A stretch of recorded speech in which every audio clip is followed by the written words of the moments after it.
I want to just say make one last point, colleagues, and I was not ever planning to have to make these remarks about a specific organization on the floor of the Senate, but unfortunately, more than one of you have come up to me confused about a purported division within the Jewish community about this bill, and also about the Holocaust education bill by my colleague from Los Angeles.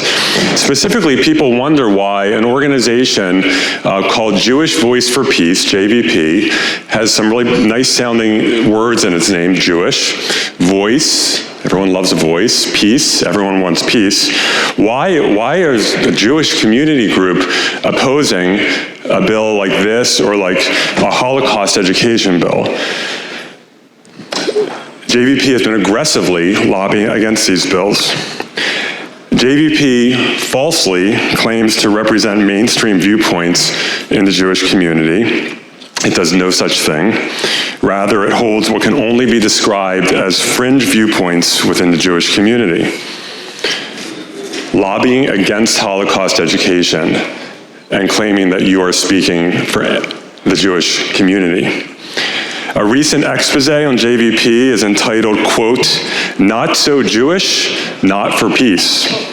Indeed, and this is just still blows my mind, when JVP sent representatives to my office to lobby my staff against the Holocaust education bill, it turns out that of the people they sent, 0 were Jewish.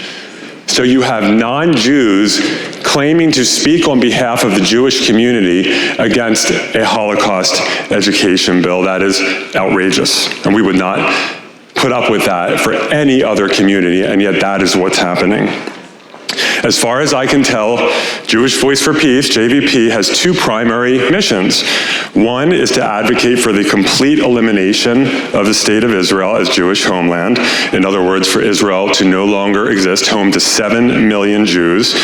And second, to repeatedly and persistently over time give cover, tokenistic cover, to people who make anti-Semitic statements, whether in the Arab world or in this country. On many occasions, JVP has defended anti-Semites and people who have committed violence against Jews. It's outrageous that this group puts the word Jewish in its name and yet includes many non-Jews who purport to speak for Jews. And it's outrageous the positions that this group purports to take on behalf of the Jewish community in order to confuse people, and it has to stop.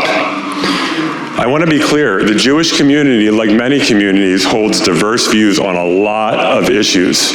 If you've ever attended a Passover dinner or any dinner at my home, you will know that we have a lot of robust conversations. And that includes the war on Gaza. There are many, many, many diverse viewpoints within the Jewish community about the war. And I respect that, and that is a healthy and a good thing. But JVP and these extreme positions that it takes that confuse people, that crosses the line for me personally, and I just want to express that on the floor today. I urge an aye vote.